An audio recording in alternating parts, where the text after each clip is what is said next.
Olá! Nesse vídeo nós vamos falar sobre os sintomas, o diagnóstico, o tratamento e a prevenção da depressão.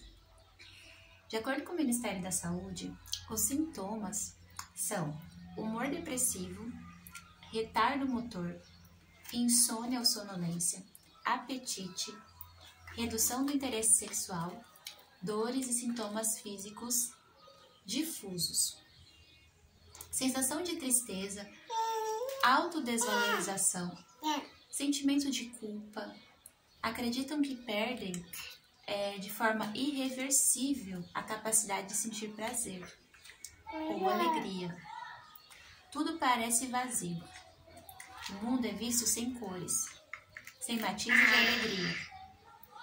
Muitos se mostram mais apáticos do que tristes, referindo o sentimento de falta de sentimento. Julgam-se um peso para as famílias e amigos. Invocam a morte como forma de alívio para si e familiares. Fazem avaliação negativa acerca de si mesmo, do mundo e do futuro. Percebem as dificuldades como intransponíveis, tendo desejo de pôr fim a um estado penoso. Os pensamentos suicidas variam desde o desejo de estar morto até planos detalhados de se matar. Esses pensamentos devem ser sistematicamente investigados. Então, esse é o sintoma de humor depressivo, né? Aí tem o sintoma do retardo motor. Falta de energia, preguiça, cansaço excessivo, lentificação do pensamento, falta de concentração, queixas de falta de memória ou vontade de iniciativa. Esse é o retardo motor. Aí tem a insônia ou sonolência. A insônia geralmente é intermediária ou terminal. A sonolência está mais associada à depressão chamada atípica.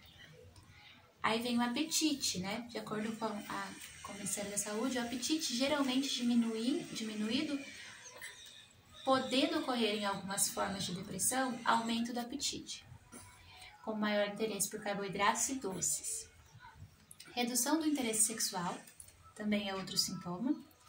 E também, por último, dores, né, e sintomas físicos difusos, como mal-estar, cansaço, queixas digestivas, dor no peito, taquicardia e sudorose.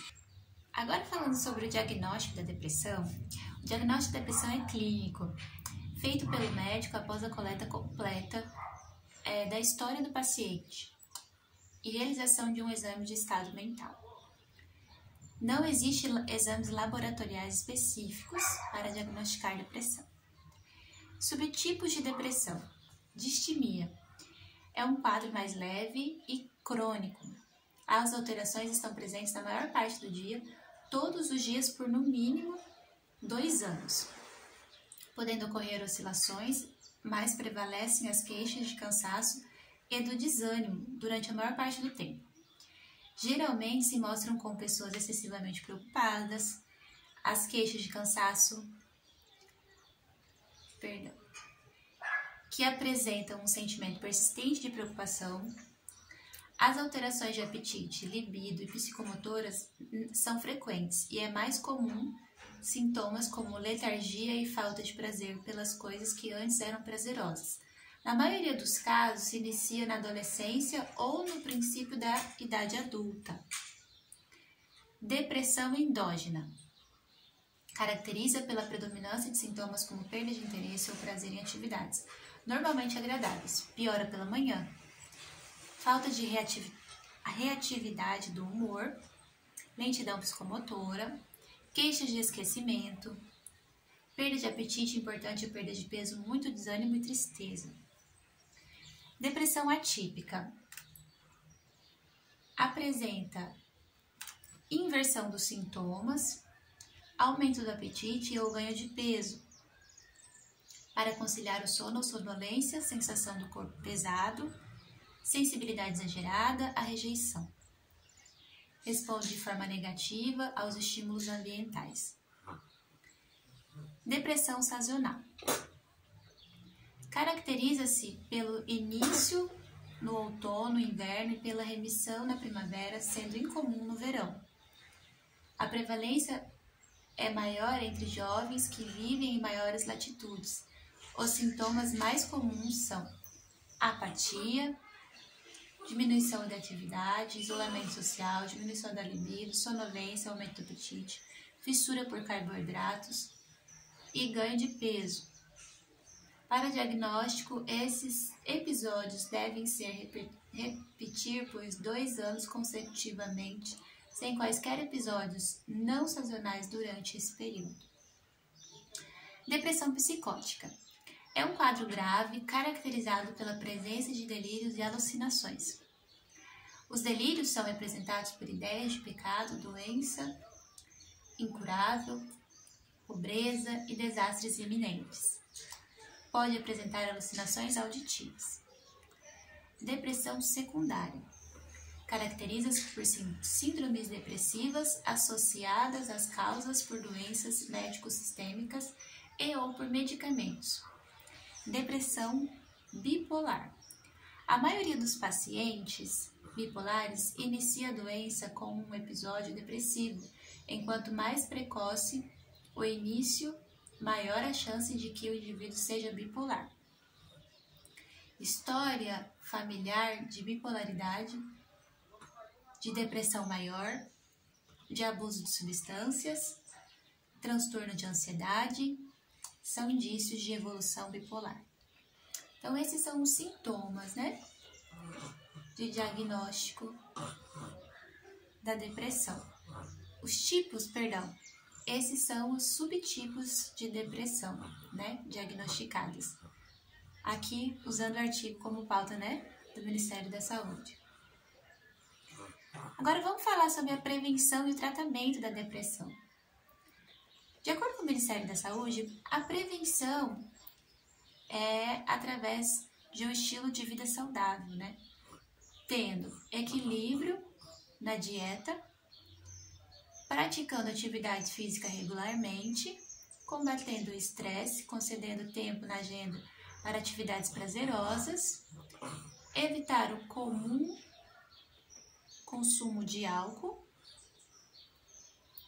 não usar drogas ilícitas, diminuir as doses diárias de cafeína, rotina de sono regular, não interromper tratamento sem orientação médica. Então, isso aqui é prevenção, de acordo com o Ministério da Saúde, para a depressão. Uma opinião particular minha sobre isso é que nós devemos ter uma vida equilibrada.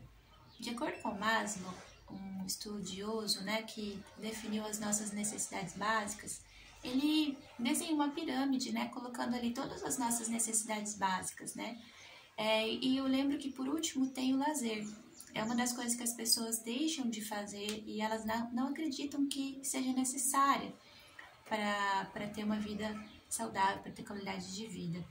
E a gente tem que encarar o prazer, o lazer, como também uma necessidade, né? Porque geralmente nós só trabalhamos, fazemos as coisas necessárias e não vemos o lazer como necessário. De acordo com Maslow, o lazer também é necessário. Então, ter a prevenção, né, para a depressão seria ter, de acordo com a minha opinião, né, particular, uma vida equilibrada que inclua também o lazer como necessidade básica, né? Vamos falar então sobre o tratamento. A depressão é uma doença mental de elevada prevalência e é mais associada ao suicídio, tende a ser crônica e recorrente, principalmente quando é tratada. O tratamento é medicamentoso e psicoterápico. A escolha do antidepressivo é feita com base no subtipo da depressão, os antecedentes pessoais e familiares. Na boa resposta a uma determinada classe de antidepressivo, já utilizada na presença de doenças clínicas e nas características dos antidepressivos. 90 a 95% dos pacientes apresentam remissão total como tratamento antidepressivo. É de fundamental importância a adesão ao tratamento, Uma vez interrompido por conta própria ou uso inadequado de medicação, pode aumentar significativamente o risco de cronificação. O tratamento pode ser realizado na atenção primária, no Centro de Atenção Psicossocial, CAPS, nos ambulatórios especializados. Então, esse é o meio de se tratar a depressão pelo SUS, tratamento gratuito. Nós temos que ser gratos pelo nosso país ter o tratamento gratuito pelo SUS, porque já se sabe que em outros países, como os Estados Unidos, por exemplo, a saúde é somente paga, não existe uma rede pública de saúde, por exemplo, né? Então, o nosso país ele oferece um tratamento de qualidade na rede pública, né? E a gente pode usufruir, inclusive, para tratamento da depressão, certo? Se você gostou desse vídeo, curte, se inscreve no canal, comenta a sua experiência a respeito desse assunto, o que você quer acrescentar, o que você acha a respeito do que foi falado aqui, tá bom? E é isso, a gente se vê nos próximos vídeos.